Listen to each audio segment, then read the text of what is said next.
Join the team. Hey, this is the McGuire Review, and today we're going to be taking a look at Folklore The Affliction. Now, I have been following this game for a long time, and it did go to Kickstarter and got released. They do have the base game, which I have here. They also have some other miniature packs. They got some extra little goodies. We're going to go through some of those things I've got here on the table, as well as an expansion, and a pretty good size expansion for this game as well. Now, I will mention, these guys are back on Kickstarter right now. You definitely don't want to miss out on this one, and I think they've got, you can pick up the base game with the expansion and the miniatures pack. They got a really nice price on that package if you want to get all that stuff out there on Kickstarter right now. Go check it out. I will have a link in the description below that will link directly to their Kickstarter, and they've not got too much longer, maybe 14, 10, something like that days. I'm not sure exactly right now, but it's a great campaign and you don't want to miss out. And I'll tell you why, because this game is something special when we look at it from an adventuring, character development, RPG board game style game. When we get into those mechanics, we're going to talk a little bit about how this compares to some of the other games that are out there. I don't generally like to talk about other games in this game's review. I like to focus on the game at hand, but I will say that there is some significant differences with this one, and that's why I think this is a definite buy and a definite pickup if you're into the RPG-style adventure board games, which I heavily am. This is probably my favorite style of gaming. So let's hit a couple stats here real quick. This is from Twin Fire Productions. Originally is who's developed this game, and they have partnered with Greenbrier Games. So this one now is coming to us from Greenbrier Games, and they have helped us get this fantastic layout, as well as getting all the components where they needed to go, as well as the quality on these miniatures. And the miniatures are pretty awesome. I do really like the miniatures. So this is a 1 to 5 player game, so you definitely can solo this if you want to. You just need to play at least 2 characters. I like to go with the 3 character setup, and that's what I've got. I've got my witch hunter, the exorcist, as well as the archaeologist. I do love the characters in this game as well, and they did a great job with that. 60 to 90 minutes, because you will play this in forms of adventures or chapters, and you'll go right through the journal book that you have here. We'll step you through that. And it's got an age of 14 plus. Once you kind of get the hang of the cards and what's on the cards, it's pretty easy. Everything that you need to do is printed right on a card, which I really like, and we're going to hit that here when we hit these components. They make it very simple to know in-game what you're doing and what a token means and what a card means. It's printed right on it. So as long as you understand the key words, you're good to go. Now, I will say there are a few other things down here. As you play this game, you do have this world map that you're going to be traversing through from different location to different location. There's lots of awesome things that can happen in each one of those locations. You do have a road here on the map that you're able to kind of go through, and that's going to allow you to do off-road as well as road events when you're not specifically in a town or in one of these encounters. So you'll have all the maps here that are included, and I'll get one of these out here just so you can see one of these maps. It is going to be kind of your standard paper mat, so these are not cardboard, they are paper. It is a very thick paper cardstock. And I will say that the artwork on these are also awesome. And I really like the nice, poppy, vibrant colors that are on these map tiles. One thing that I thought, and I'll get this out of our way here so we can kind of see the base board or the world map. One thing that I thought was interesting about this, and I don't know that it's necessarily a criticism at all. The board does go very well with the theme and the feel. It is a horror, I mean, I would say it's more of a horror-based RPG. It's a little darker. It's not your traditional fantasy. It definitely is more horror-based.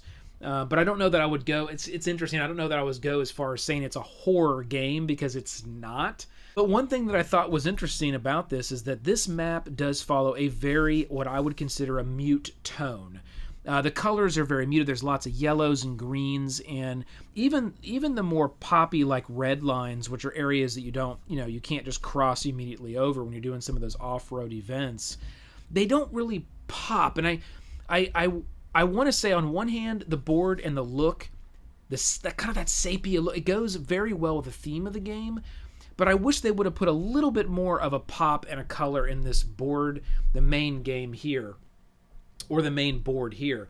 Whereas when you look at these map tiles, these really pop. They got nice high color, and these are going to be things you're going to go through when you do different types of, encounters, and you would lay that map down, and the storybook would tell you exactly which map to lay down, which one to go for. They all have a little code right here in the bottom corner.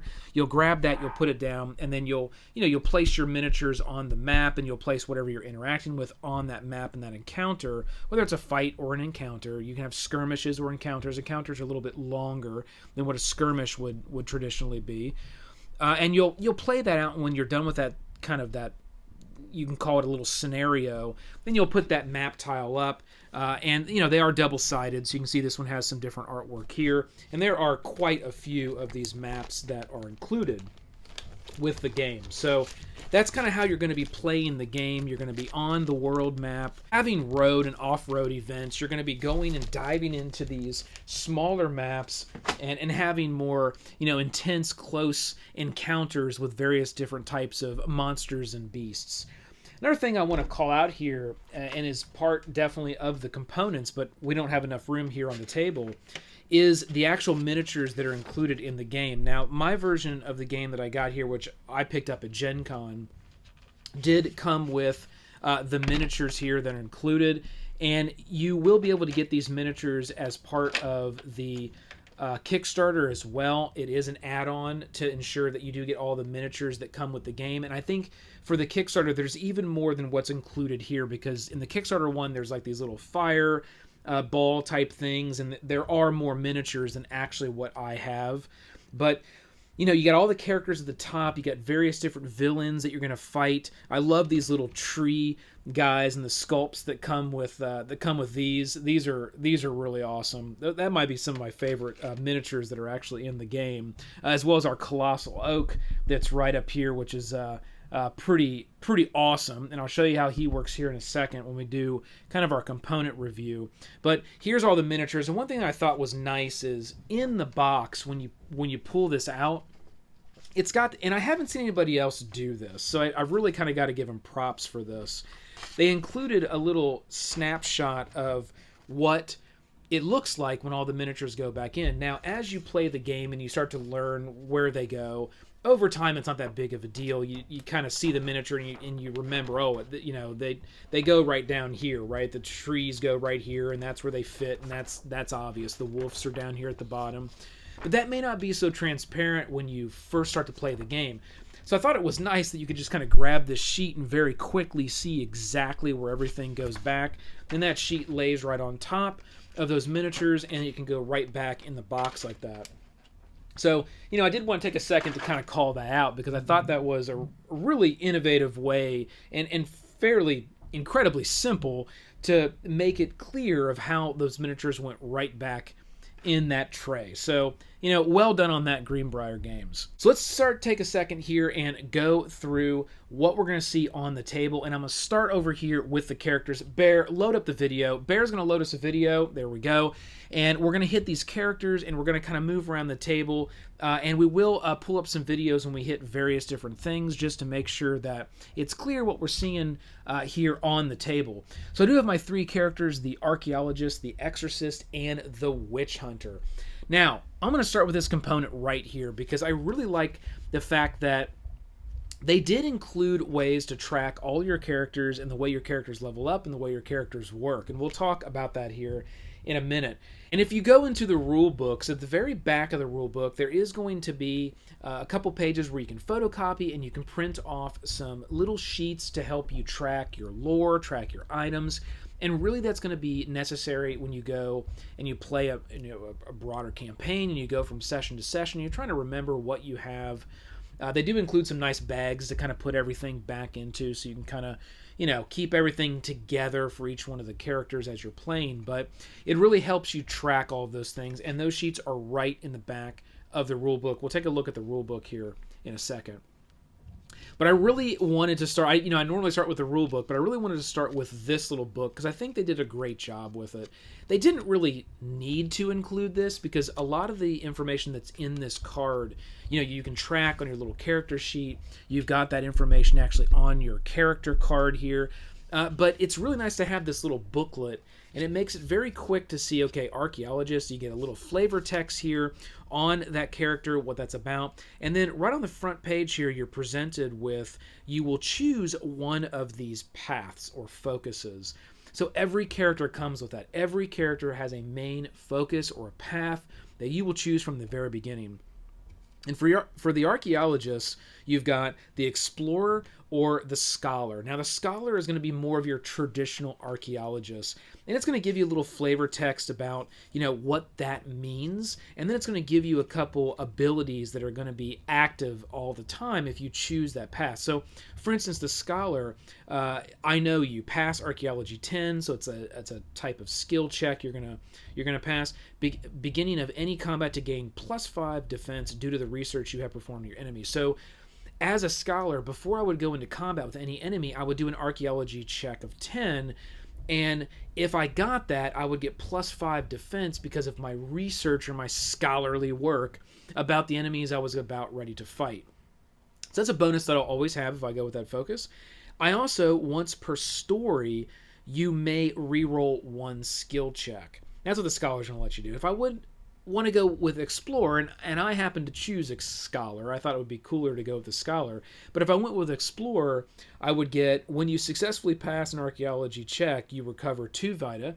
Now, in the game, that's your health, the Vita, and each character does have that, and you do have some little trackers here you'll be able to use to keep track of that. I'll show you how that works here in a second. Also, due to your extensive knowledge of anthropology, you receive a +5 might bonus against mortal foes. So there are foes in the game that can be mortal for the characters, and when you run into that type of foe, you would get a +5 might bonus. So for this character, if I went with the Explorer, it's going to be a beefier archaeologist, more of a fighter archaeologist, where I chose to go with more of the Scholar. Now, inside of the book, it's going to show you right what you start with. It's going to show you these cards right here, which are cards right in the game. They're these abilities. You're just going to pick that deck up. You're going to go through, find the ones that you're supposed to start with as the character that you are, and you can gain different ability, different things throughout the game, but you will start with these. You'll put them right out on the table, and I do have these right here. You will then start with any equipment that it denotes right here, and every one of these books for these characters is a little bit different. It says here that I will start with the whip. You have the classic sort of Indiana Jones whip, so I really do like this character. I think it's pretty cool the way they've designed that.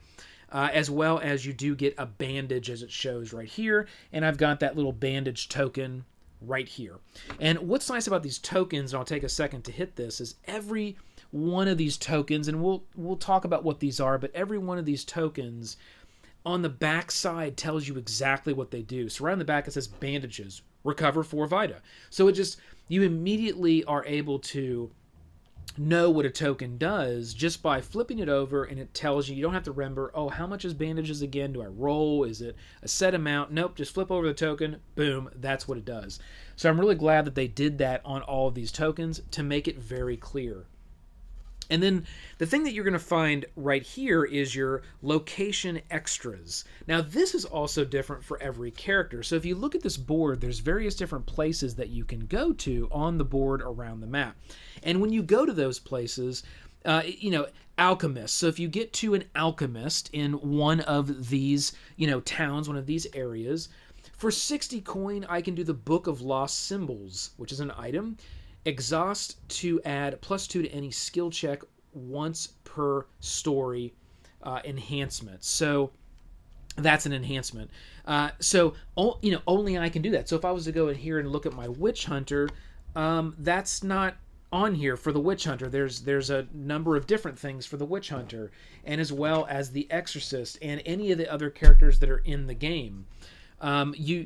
Which I really like, because it makes the character even more, customized than I've seen in other games. In a lot of games, it's, you might have special skills for a character, you might have special abilities for a character, but I don't know that I can't remember a game that's really coming to mind that I've played that maybe if you guys know you can put in the comments, but that I've played where it is specific per the character on what you can actually do for different NPCs that you run into in the towns. Now, we might go as far as saying there are some games out there where depending on a certain type of character you can only buy and sell certain types of materials or weapons.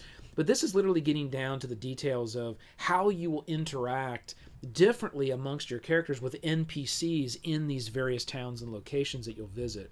And I love that. I think that is so cool. I love this location extras. It's maybe one of my favorite little mechanics and things that's in the game outside of the lore tree that's on the back, which is just another way to customize each one of your characters to make it feel very unique. Let's take a quick look here at the lore tree.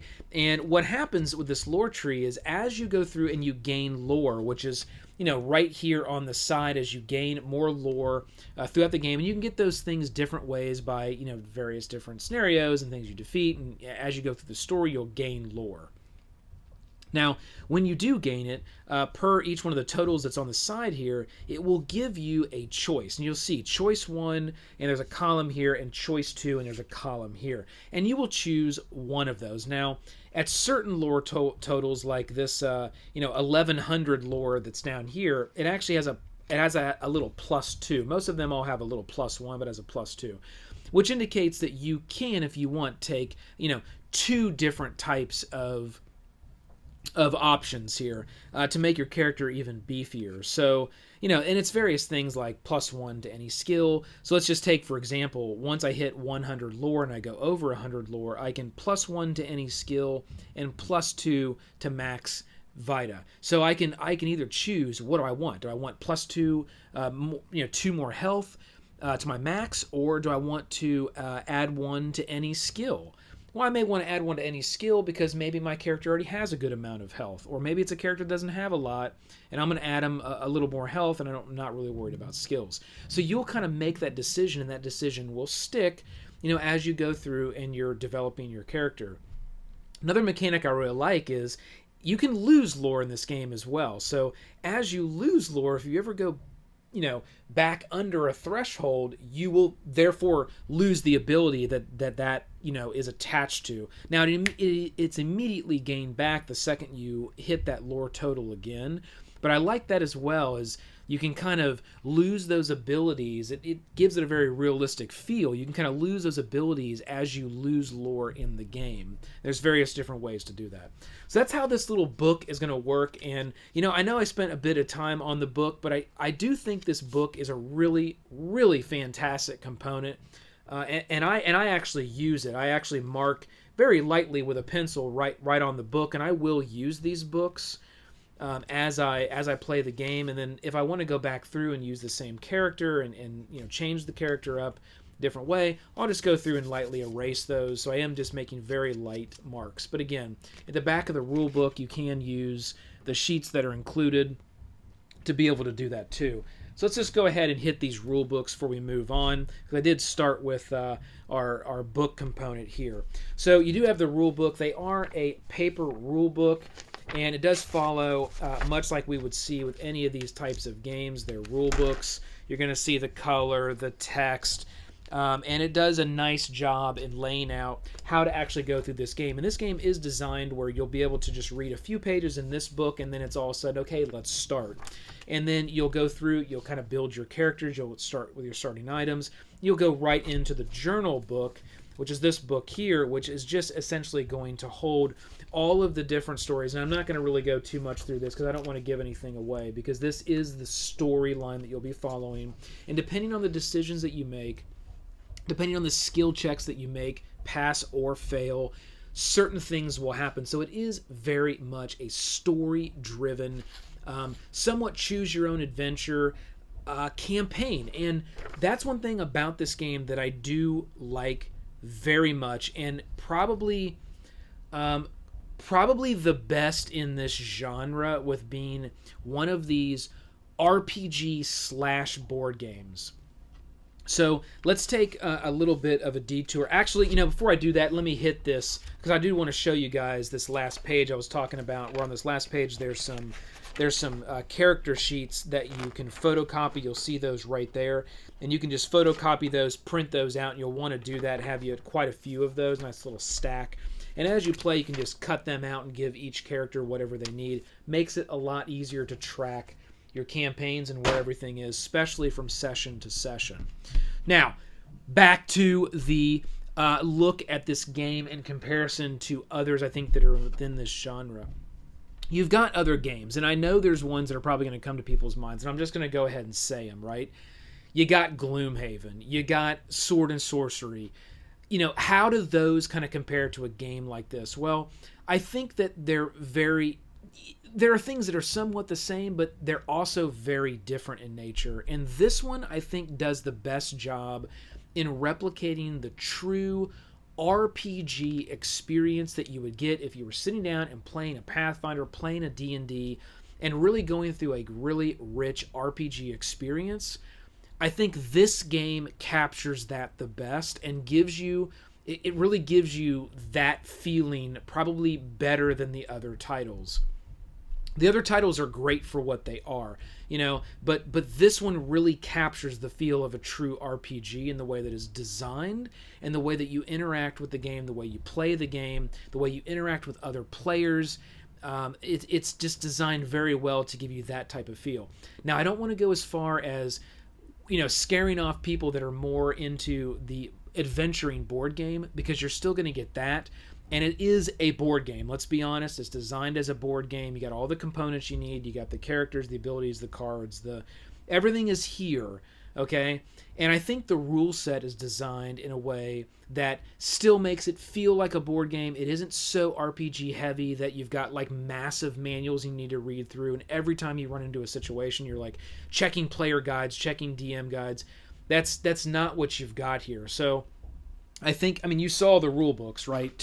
This is it. These two, paper rule books, that's the game, okay? And this is all the journal. These are all the stories you're going to go through. This is the rule book, and that's it. So you're talking about a total of what do you got? Well, that's the key words. So 36 counting the key words, but like actual rules you would probably want to read through.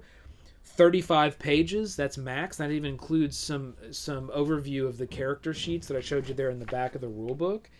So it isn't like you're going to be reading forever. It's a quick read, you're through the rules, you're ready to play and dive in. So, absolutely fantastic balance of a traditional board game, adventure board game with an RPG experience. And I think you'll see in other reviews as well, this title, hands down, does a fantastic job, if not one of the best jobs of anything that I've taken a look at and reviewed so far. Okay, so that is an overview kind of the game, and what I want to do now is sort of hit through these components because I want to give you that as well. So let's go ahead and grab the character card, because again, you've got your booklet, but you also have a character card for every character. And there's something neat about this we're gonna take a look at here in a second. So I think the character cards are very well designed. Now these have gone through quite a few revisions from when I first saw these character cards a few years ago to what they look like now. And I think they have really got to a very, very good design of these character cards.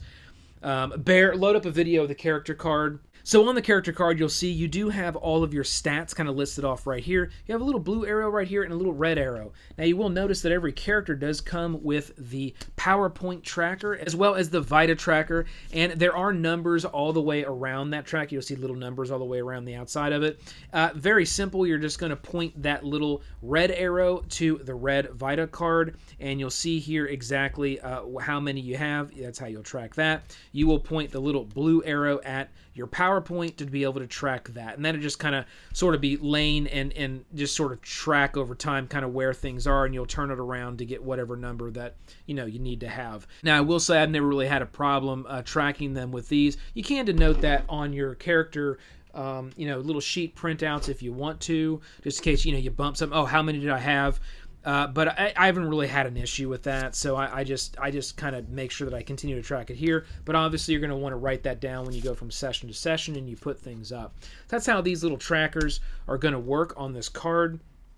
Again, all the stuff that you're going to have for your character, and it does give those numbers right there. So Vita, this character has 23, so 23 health, 36 defense. You're going to want to challenge that defense anytime you get into combat, which combat is very simplistic. It's basically you're going to grab your dice plus any modifiers. You're going to roll them. You're basically going to see if you're going to hit against their defense, and then you're going to have a die that's going to represent how much damage you're going to have. Same with the enemies as well. Enemies will get to attack each one of the characters. Each enemy is a little bit different. We'll look at these enemy cards. They're right over here. You do get a nice big stack of enemies and what they can actually do in the various different skirmishes and encounters. And then on the bottom here, you're going to have some skills for each one of the characters. So the archaeologist actually has +2 to archaeology. So when you do archaeology checks, +1 to awareness, +1 to trickery, and that's what he has. Everybody has a little bit different here. My exorcist has got archaeology, faith, and speech. My witch hunter, which is awesome. I went with a bounty hunter, witch hunter. I'm going to actually tell you about that because that's actually pretty cool. And he has the faith, nerve, and occult. Various different skills that he can get a bonus to those checks when he's doing those. You will have a really cool little icon here of the character which you can set your miniature on when it's not on the board. And then you will find the starting equipment listed here, which is also in your book. So that's kind of a duplication of telling you kind of what you start with, but it's fine. There was space there. So, again, you can kind of look at this card to very quickly see what you need to start up, or you can utilize your little book here. I'm a big fan of the book, as you already know. Here it does list off the mystic knowledge. So each person does have, mystic knowledge in various different things. This character has mystic knowledge in rituals, and there is a deck for rituals, things you can acquire over the course of gameplay. There are some, like my exorcist here, which is kind of more of a priest type cast that does have mystic knowledge in prayers, and there's a little deck here for prayers. So you'll be able to pull and get one of those cards, and this character actually does start with a prayer per indicated in their little book. And I do have that prayer that I can use, and it doesn't go away until it's actually successfully used. That's how these rituals and prayers work. You try to perform it, and if it fails, you'll just keep it, and then you'll try to perform it again. And when it is your turn, you do kind of either do a ritual or a prayer, or you do an action where you kind of attack or defend. You're not going to do a prayer and then you're going to attack. So it is something that you will physically do as you would in real life. If you were in kind of one of those environments, you'd be performing your prayer or ritual, hopefully for it to be successful. If it is, you would then, get rid of it. It would be done. Otherwise, you would keep it and you could try another time. And then you will see some special ability that's right here for every character. For the archaeologist, I have something called Freedom, which means your skills have been honed to avoid the dangers of the unknown. You can never be immobilized. And, each character is a little bit different. My exorcist here, you're never affected by bloodlust. That's various different status in the game. My witch hunter here, you can never be spooked. So I can't ever really be scared. The Witch Hunter. Witch Hunter is just I love the Witch Hunter character. Actually, I love all these characters. I mean, all the characters in the game are great. And just to make sure you know what the other characters are, because I don't want to miss that. We do have the Avenging Madman. This guy's pretty cool. He bites people. We have the Telepath, nice, and the Arcanist, kind of that mage type character. So those are the other 3 characters. There are 6 characters available in the version of the game here that I have. Those are the other 3 that are available. And then we've got the 3 that I have, which is the Archaeologist, Exorcist, and Witch Hunter. And then at the very bottom, there are these things called keywords. Now, that is going to be specific when it comes to various different types of items and things in the game. They do have to have the keywords, and these cards will have keywords. So if we go here and we look at these abilities, I'm just going to look one here. The iconographer here, it does have keywords at the very top that say explore and cook, and it's really little. It's right here at the very top. And you're going to want to look at your character and ensure that you do have those keywords. So explore or cook. And I look here and I see, oh, my archaeologist does have the keyword of explore, so that's cool for me to use. Now, that is one of the starting items for this character, so obviously I would be able to do that. But as I gain abilities, those abilities are going to indicate those keywords, and you do have to make sure that from an ability perspective, the keyword does match up with your character. Now, on the other side of this card is another print. You'll notice it kind of has this bluish sort of ghost look to it, and then it does have different abilities.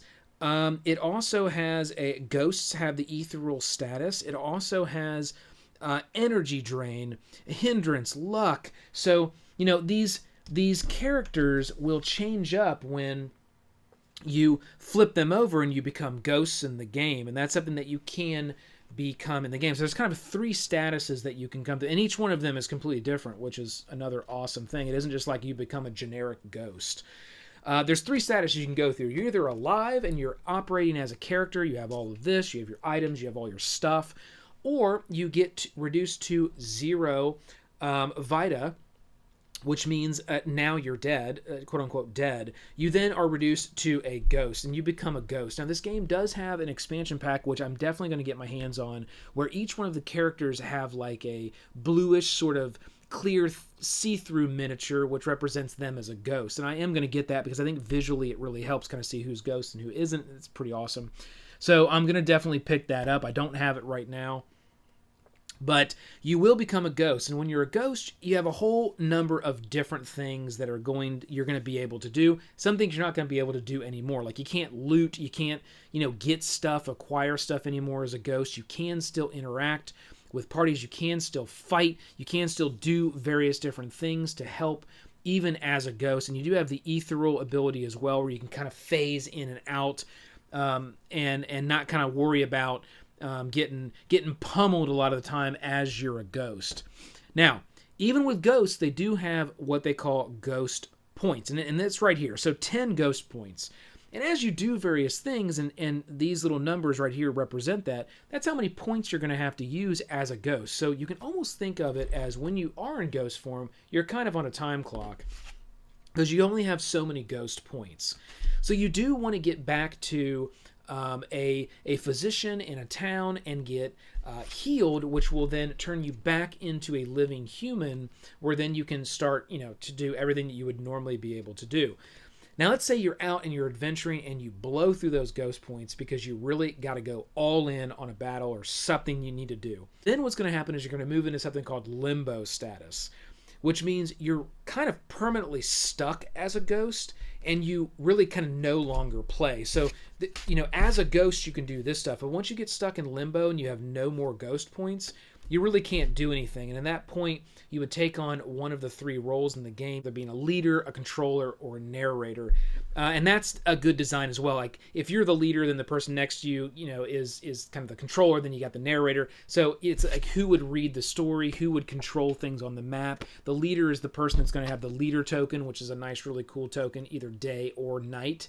And there's various different things that happen during those phases of the game. Some characters a little bit stronger during the night versus the day versus twilight versus dusk. So that's really cool as well. And that does indicate here on your token. You will pass this around as things, there's various trigger points in the game. You go to a different map, you go to a different story, you change a chapter, you would pass this leader token around. And that leader is going to kind of make the ultimate decision. It is a cooperative game, but the leader's kind of got the final call there if they do have the leader token on, a decision that the group might be trying to make. So, there's always 3 roles that people are going to be playing, and those roles will kind of pass around the table, which is a nice function as well. You always have something that you're kind of doing, where you're helping drive the story, drive the gameplay as well as controlling your character. So there is a lot involved for the characters, a lot of great character interaction and gameplay, but, the game's designed where there's constantly something that you're getting to do, and there's a lot of energy as you're playing the game. So again, another fantastic design component. So that's the card. You can be human, you can be ghost, you can get in limbo. Again, when you get stuck in limbo, you can't, you're kind of out until you get brought out of limbo. Limbo's not as easy as it is as ghost. When you're ghost, you go to a location, you hit a physician, you get healed up, you're good to go. When you're in limbo, you got to visit the gypsies. The gypsies can bring you back from limbo state back to life. There's also other, in-game things that can do this as well. But the main way for that with this game is you visiting the gypsies caravan. You're finding them and getting to them, and then having them bring you back to life. Which you'll get like half of your life back, and there's a couple other things, but that's the way you come back from limbo, and you're able to be a living human character again. So I really like those statuses, and you will go through those. I would say some of these skirmishes and encounters are fairly difficult, and you will die. Quite a bit. I mean, you will die and you will go into ghost form. So, don't be afraid of that when you go into ghost form. You can still do a lot in ghost form. And don't think you have to immediately heal back up. Play that ghost form, see what you can do there. You generally don't want to run out until you get to limbo. That's kind of the last point. But go as far as you possibly can in ghost form, and then heal it up. So I find that to be a lot of fun. So that's the character cards, the abilities, some of the tokens. We've hit the Vita and the PowerPoint trackers. Again, these miniatures are really cool. I think they did a good job with the miniatures. They've got a decent amount of detail on them. I wouldn't say they're overly detailed, but they do have a nice amount of detail. I do like the scale that they're at, which I believe these are 28 millimeter. I don't know these are 32. I think they're 28. Don't quote me on that, because I didn't actually look that up. I'm just kind of gauging it by looking at it. So they do have a good size to them. And a decent amount of detail. I haven't painted mine up. Obviously, give them a nice base coat and a wash, and you're going to pull a ton of detail out of these little miniatures. But, they're good for what they need to serve the purpose of the game. So, they're good to go in my opinion. I will also say here on the Witch Hunter, because I did say I would make some reference to the Witch Hunter here. The Witch Hunter can be an Inquisitor or a Bounty Hunter, and I have gone with the Bounty Hunter, because the Bounty Hunter, at the beginning of each story, gets to roll a d6. And for my gameplay, I rolled a 3. So I'd roll that d6, and okay, there I got a 6. I got a crit, which generally never happens for me. So I'll look here at this little layout here, and I'll find 6, and I'll find the image, and these enemies that you fight all have that image printed on their card. So up here in the corner, there's each one of the the image that corresponds to this enemy here.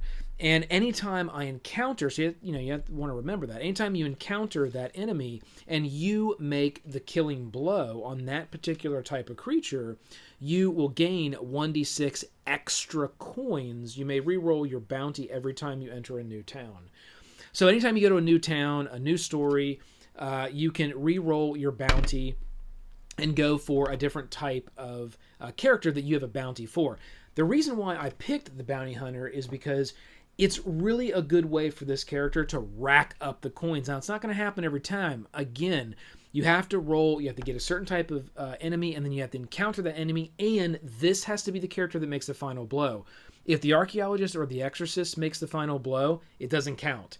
So you got to think that through when you're in and you're going through your scenario, your skirmish, that if you're getting a character fairly close to death, you might want to hold off and go in with the Witch Hunter and make that final blow if it's the one the Witch Hunter has got bounty on. Because that's going to give that roll of getting right there, boom, 5. So if I would have killed the character that had bounty, I'd get the normal coinage that would be spread across the party or for that character, plus I'd get 5 extra. And any type of game like this where you're going to be spending coins, specifically when you go into these towns, because again, each character does something very different with the NPCs they interact with in the towns, as we already talked through. And you can see here that the coinage is kind of high. So 45 coin, 25 coin, 100 coin, 50 coins. So every chance that you can get, because you can freely kind of move coinage around between characters, every chance that you get to amp that coinage up is good. So that's what I find is really good about the Witch Hunter, is it does add to the party a nice way to keep your coinage up with the party. Okay, so that's everything I'm going to cover here with just the characters. We did already kind of hit some of these. You got your ability cards, your prayer, your ritual, and you got your tarot. So when you do get healed from the gypsies from the limbo state, you will have to draw a random tarot card, which will give you a lasting effect on your character. So I can show them some of these here. I don't want to give too much away, so I'm only going to read 2 of them. Wheel of Fortune. Each ability costs 1 extra power point to use. The Hanged Man. -3 max vita. So these are just things that kind of stick with you because you went all the way to that limbo state and then had to be pulled back out by a gypsy. So you're only going to have to pick those up once you come back from the limbo state. I'm going to jump right here. There's some various tokens you'll see in the game. It's just some of the characters that you'll interact with here. The Wraith, Batsworm, Angry Mod. Colossal, Dark Oak, this big boy right here. So just various things you're going to run into. And then we do have some various different tokens for doors, wood closed doors, kind of a gated area, and then a stone kind of open door, and you can put those right on your stand-ups here if you need to put those on your little scenario setups, your various different engagements that you're going to make. You'll kind of put those on there, and you can put any of these types of things, you clip them in here, but then mainly it's for the doors here. You can set those up on your board. Not something they really needed to include, but I thought it was nice they put these little door tokens in, give you a little bit more of the 3D and the effect and a little bit of a height, which I thought was nice. Over here we've got trackers just like we saw for the characters for our enemies here. And then we do have the off-road events. So there's events that can happen off-road, and there's events that can happen on the road while you're actually traversing and moving around this road. There's various things that you can run into that can happen. There's a nice sized deck for each one of those. So that makes it fun as well. It isn't like you're just running into stuff when you dive into an encounter or you dive into a skirmish. There's various different events that can happen when you decide to say, well, you know what, I'm gonna move off road here to this area, or I'm gonna take a walk on this road and go a certain distance. Nope, all of a sudden something happens, while I'm traversing from area to area. So that's nice as well. They do include some really nice little cheat sheets or little reference guides. There's, skirmishing kind of lists off how that works. Adventuring, encounters, characters and ghosts, creatures and afflictions, encountering statuses. There's various different statuses that can happen in the game. This is one that you really will use fairly heavily. Some of these other ones, once you kind of know how it works, you're not really gonna look at these again. I think the ones that I really use the most are the statuses, positive and negatives. Those lists off those various different statuses and what they mean. You can very quickly just go right to it and see what it does. And there are various tokens that align to some of these statuses as well. And then these are like overall town services that anybody can take use of. So, the chapel, the inn, the market, the gypsy caravan, the physician, stables, tinkerer, all different types of things. And these come at much lower coin cost. 15 coins, 5 coins, 30 coins. That's a big one. Does anything beat 30? Yeah, so standing stones remove a tarot card. So that's the only way you can remove the tarot card. That is 100 coins. That's pretty pricey. Prayers cost 40, but everything else is pretty cheap that you'd be able to do when you're in town. And you'll want one character to kind of help everybody when you get like what does everybody want to do. Might want to kind of hold this, maybe be the narrator controlling this to help everybody know what's available. Might want to take a look at what people might want to do. Whereas these NPC things that you get per character when you get to various different areas are much higher coinage, because they're specific to this character, and they do give you, various different things, either enhancements or consumables, items, weapons, just different ways to come about certain things specific to each one of the characters. Again, I'm a big fan of games that do that kind of stuff where there's a lot you can do when you go to town. I love it when games allow you to do a lot when you go to town. There's a lot of different options of things you can do. And with this game adding on that extra layer of being able to do things specific for the characters when you go to town, boom, double thumbs up.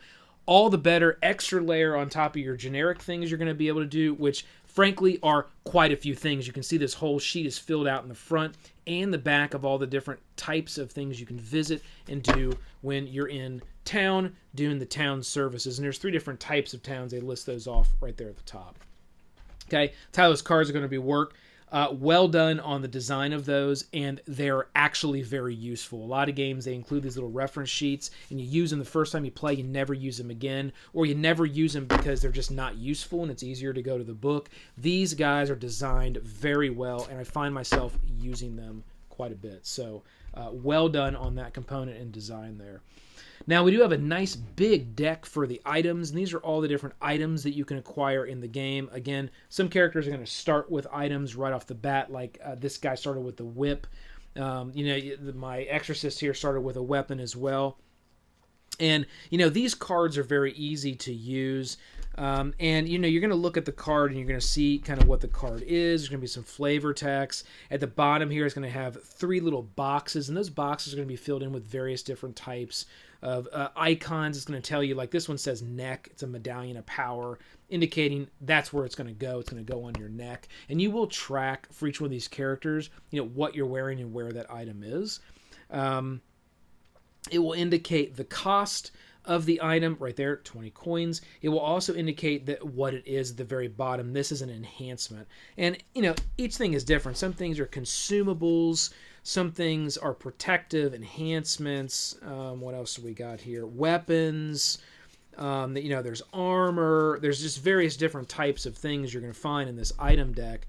I will say on the consumables, I'll hit really quick because I think that's important. I think they did a nice implementation of how to do consumables in this game, which I thought was well done. And I'm just going to use this holy water here for my exorcist. So the exorcist does start with the holy water and says fill for +2 damage. Fill just means it's a keyword. It means you can fill it back up after it's empty. But for +2 damage for 4 uses, so you do have 4 uses for a holy water, or you can throw this thing for 1d4 damage. So if you're in combat and you're about ready to kill something, or you're just struggling, you could literally just grab your bottle of holy water and just chuck it at what you're fighting, and just get 1d4, which would have been 2 damage there, 1d4 worth of damage to apply to whatever you're fighting, which is cool. Gives you some option, right? You can either use it for +2 damage, just naturally +2 damage on whatever you're doing, or you can use it for just 1d4. It will indicate, again, the 3 little boxes on the card. It has a little tiny d4 right here indicating that's what you would roll. Pretty obvious. It calls it out right on the card, but it's nice that it gives you that visually as well. It does indicate it's a consumable, so you can drain the thing, but again, you can fill it back up. You can fill it up at various different places on the map, as well as there's services to fill your holy water back up. Holy water does cost 10 coins if you want to purchase that holy water, and it does have 4 uses. So you're going to grab one of these tokens, and the holy water has a token here. Again, on the back of that token, right there, lists out exactly what it does again. So it's like, you can't really forget what stuff does. You flip over a token. Oh, holy water, fill for 2. Oh, that's what it is. Oh, look at the card, which you have as well. Oh, holy water, this is what it does. It's very difficult once you understand the rules and you start to play this game to forget what things do and how they work. Again, another good design to this game is it makes it very clear what stuff does and how stuff works together. Okay? Everybody out there pay attention, because these games can become very complex, and I think Greenbrier Games has done a fantastic job in implementing that in the components that's on the table here. Well done. Okay, and in lots of different ways. So there's lots of visuals. You're going to pick that up. Now on the card, it does have that little symbol there, and on your token, you'll see there are numbers, 4 through 1. You'll see 4, 3, 2, 1 around this. What you'll do is you'll just go ahead and set that right on your card, facing up however many you have left. So then if you go and you use a swig of your holy water, you can just turn it and say, oh, now I have 3 left. Okay, now I have 2 left. Now I have 1 left. And now I'm just going to grab this thing and chuck it at somebody to get 1d4. Well, if you do, it's going to break and you're done. You're going to have to buy yourself another holy water. But if you don't chuck this against one of your enemies' heads, then you can take an empty holy water bottle back and fill it back up, which I really like that as well. It isn't like just you use it and it's gone. Well, no, let's get realistic. You still got the bottle, right? So as long as you didn't break the bottle over somebody's head and try to shank them with the glass, you should be able to fill that bottle back up and good to go and continue to use that on your adventures. So I like that about the consumables that are in this game as well. You'll see there's quite a few different things up here. There's some, various different tonic and liquors. Here's a little wooden stake you can get. There's not tokens for every item, but there are for some of the main ones. The holy water again. You got spirit of wine here. There's a torch. You got your bandage where you took a look at. Our torch here, it says light source for one chapter or throne for one. And that's another thing about these items I really like. A lot of them have double use where it's like, hey, you can, much like an RPG, right? You can use them to light a source, or you could just chuck it at something because you get into a tight spot and try to do some extra damage. Again, losing it, but you're throwing it at something, which I really like. You got the shield token, and then there's a little token here for liquid frankincense, which fill for +3 damage for 4 uses, thrown for 1d6. Again, pretty much any of these bottles of liquid you can throw at someone to try to knock them out. There's some various other tokens here as well. Here's a spawn token. There's something called wanted tokens, so characters can become wanted throughout the game, and if you are a wanted character, you can't really take... you can still enter towns and do various things, but you can't really take advantage of town services because you're wanted and nobody really wants to interact or work with you. Here's a targeting token, so as you're playing different types of skirmishes, there may be a specific character that's locked in and being targeted, and you would use that for that function.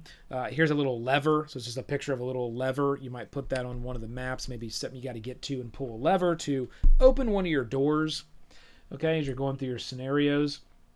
You will have these little flame token, lose 1d4 vita, lose 1 vita if adjacent. So as you're fighting various different types of enemies, there can be flame tokens that are placed around your encounter maps when you're on the maps. And if you get next to those, you take damage. You're on those, you take damage. That's how that works. There's also these final tokens, which are snares, and they're kind of like traps that can be set.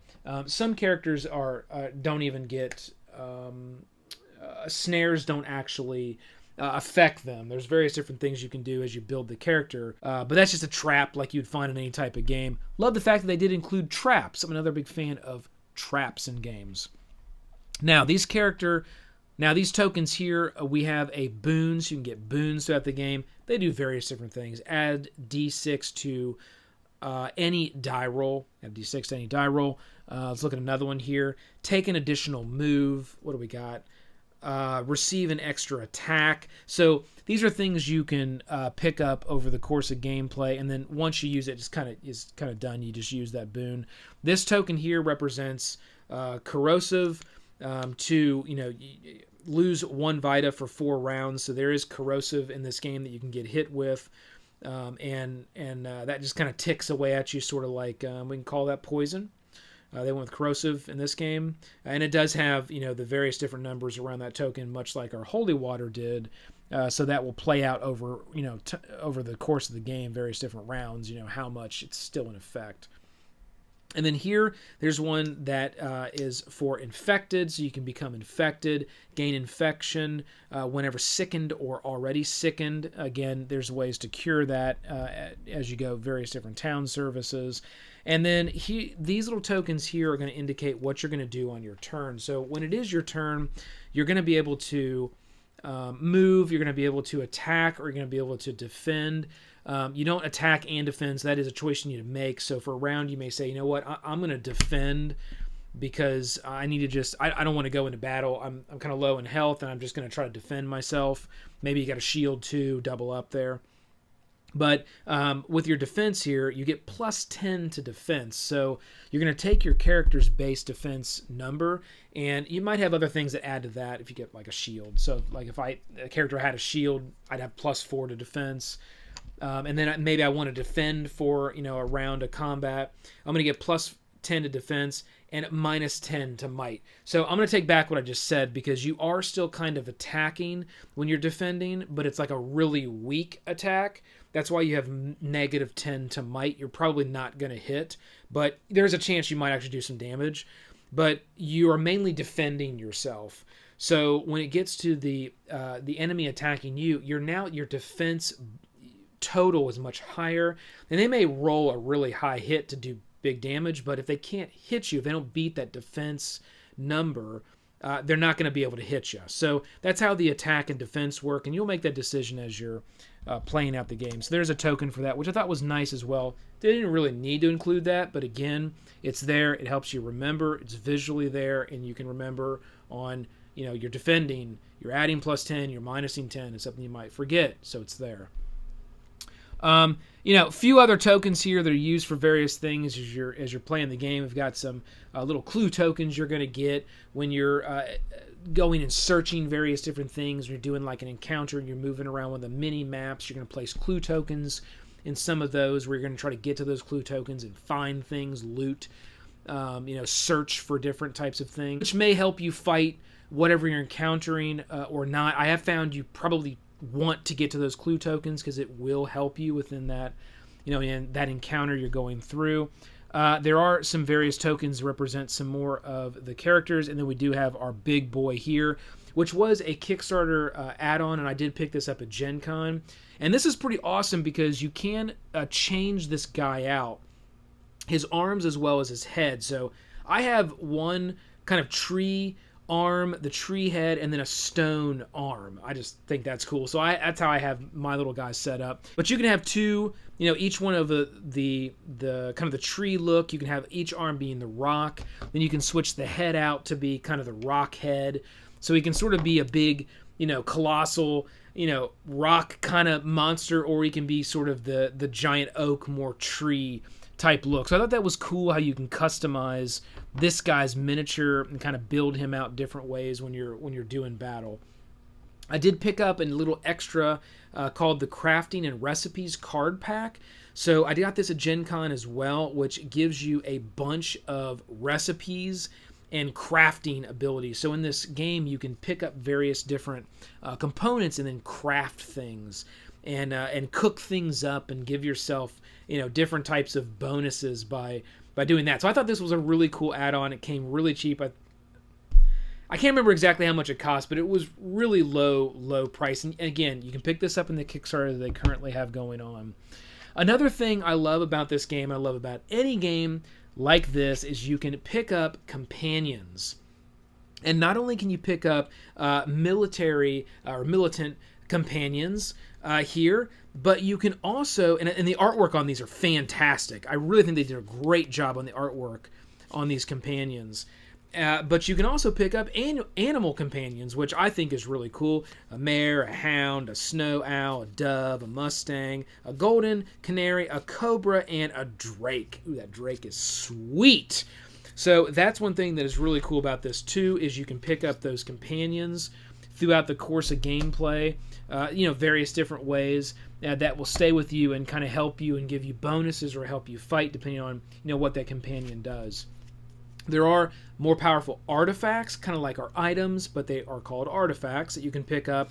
Consumables, enhancements, protections, same types of things you're going to see like in the item, but they're going to give you a little bit of a bigger kind of boost, and you can pick up those artifacts various ways too when you're playing the game. So it's just kind of a special item that you'll be able to pick up. So the last thing I want to hit here is our enemy cards. Bear, load up the video on the enemy cards so we can see how that's... Bear, load up the vid... Alright, a little slow on the trigger there, buddy. Alright, so here's the enemy cards, and you can kind of take a look at these here in the video. But each one of those... And we'll just go ahead and look at the Dark Oak, as that's a cool one.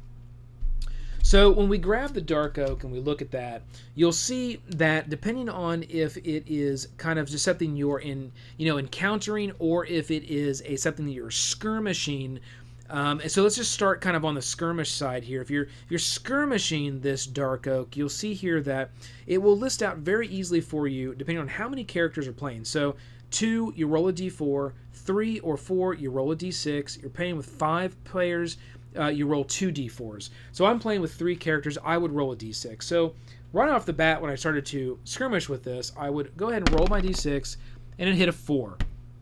I then would grab one of these little skirmish tokens, which is right here, just a very tiny token, says skirmish on the back, has a little red X on it, and I would put that, I rolled a 4, I'd put that right on the 4, and you'll see the numbers here along the bottom, and I put that right on the 4. The reason why it goes up to 8 is because with 5 players you roll 2 d4s, obviously getting up to 8. I put it on the 4. Now if I put it on the 4, it tells me that it's plus 5 to might. So if I would have rolled a 3 or a 2, there'd be no modifier. If I were to roll a 1, it'd be -1 damage. This thing would do -1 damage. So that initial roll does kind of customize every single time you interact with an enemy, even if it's the same enemy again.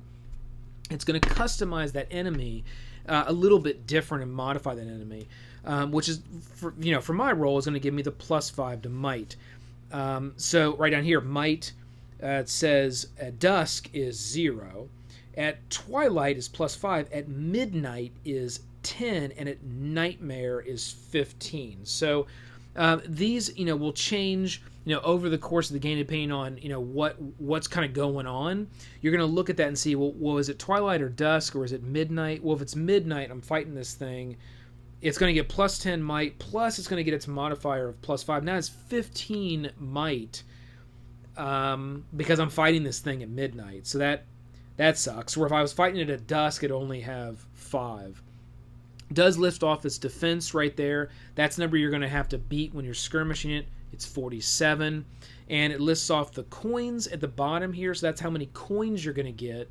If you defeat this, you get 6 coins. Again, if we got this little tree right here. If I was with my witch hunter and I had rolled the bounty on the tree type characters, then were the earthen type characters, and I made the final blow, we'd get our 6 coins, but I would also get an extra 5 coins.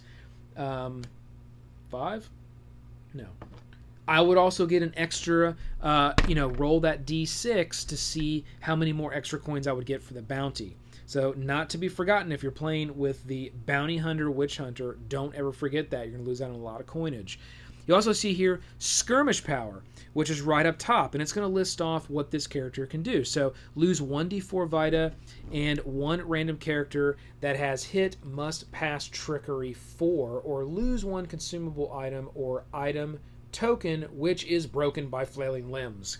So that's going to happen. That's its skirmish powers. That's what it's going to be able to do when it's interacting with the characters and you're going through that skirmish. Okay, so that's how you're going to read this side of the card. Again, very clean, very simple. There are some other rules. You'll want to look at the rule book, go through skirmishes, go through how movement works. You can, when you're on that map, you remember the squares on the map. This map, you can move diagonally. Okay, that's not a problem with this game. You can move up, down, left, right, or diagonal.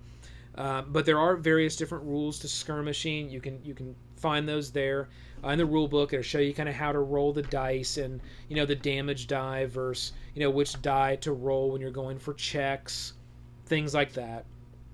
You'll find that there in the book. And then the other side here, the dark oak, same kind of things as when you're in an encounter with this type of enemy. So you'll see here the Vita is lists off basically on how many characters there are in the game. It'll list that off right there for you. There is no extra like there would be in a skirmish. It does list off the might depending on how you're fighting it, when you're fighting it.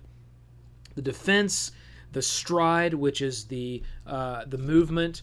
You'll see that there isn't any stride here on this one because a straight skirmish is you're not really moving around. When you do a skirmish, you're just kind of skirmishing with it, and it's just the first one to die. When you're doing an encounter, and you can think of that, so don't think of this is like not fighting and this is fighting. They're both fighting, but a skirmish is more kind of stationary. You're just skirmishing with this thing, trying to kill it. Where if you're in an encounter, you're moving around a map and you're fighting it, it's going to have a lot more different things that it can do. It's going to be more of a versatile enemy that you're going to go up against. So it's going to have stride, which means it can move around the map. This has stride of 2. There's a lore bonus and coins, so you can get, if you defeat this, you will get 20 lore and 5 coins. So you get that lore. Again, that lore bulks up for your characters to be able to customize it like we talked through already. There is a special power that it lists off right here. There is also various different powers you'll see on the side here. So 1 to 4, entangle, 5 to 7, clubbing, strike, and 8 to 10 is flailing branches. And what that means is you will be rolling a d10, and that will determine, depending on what you roll, kind of what happens here as you're encountering the Dark Oak. So that's how this card here is going to work, and that's why there are 2 sides to every one of these enemy cards. And again, you can see just how many there are here on the board. There's quite a few enemies that you're going to be going up against here. And they are, different types of enemies. There's all kinds of different stuff that you'll find. Some of these, I take that back. I did say, all of these, but some of these don't have that back skirmish. They're more, kind of big sort of boss. They're things that are only going to happen when you're encountering them in a certain type of line of the story, and that would be these purple ones here. All the rest of them are going to have that front encounter card with that back skirmish card that we just ran through and took a look at. Is there anything else here on this I want to call out? I don't think so. These they are kind of the same as what you'll see here on the front of this encounter card that we just looked at. They just don't have that back skirmish because Colossal Dark Oak, because this is the Dark Oak. So this is here's the Colossal Dark Oak, which is this guy right here.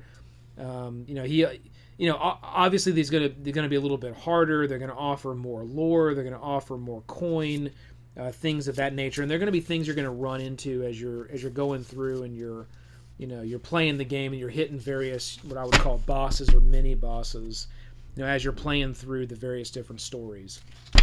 So that's everything that we have on the board. And, I really wanted to spend time in this review going through what makes this a great game and going through explaining what this game is all about versus trying to dive into, what does a tactical little fight look like? What is, gameplay as I kind of move around the road look like? I think that stuff's, fairly transparent. It's fairly obvious. It's going to work kind of like any of these types of games are going to work. You're going to be moving around. You're going to be visiting towns. You're going to be pulling out the maps. You're going to be setting up your characters and the enemies on that map. And you're going to be moving around and trying to accomplish whatever the task at hand is for that, that engagement or that scenario. Or you're just going to be having a skirmish and you're going to pull that card out. You're going to flip it over. You're skirmishing it. And your characters are just fighting that thing. You don't really have to set up a map or whatnot. You're just skirmishing the character, and that may happen due to an event in the game or whatever. There's lots of things that can cause skirmishes. So that from a gameplay perspective is going to be fairly straightforward and somewhat similar than what we've seen in other titles like this. But the things that I've focused on are the things that you're going to really find that are going to be very much different about this platform than other games that would be similar or you might think would be similar, and what makes this game so rich. It is a fantastic experience. I have not even scratched the surface of getting through all the content yet, so I don't want to mislead anybody on that either. There's still a ton of gameplay that I need to work through, but I love this game. I think they did a fantastic job. 2 thumbs up.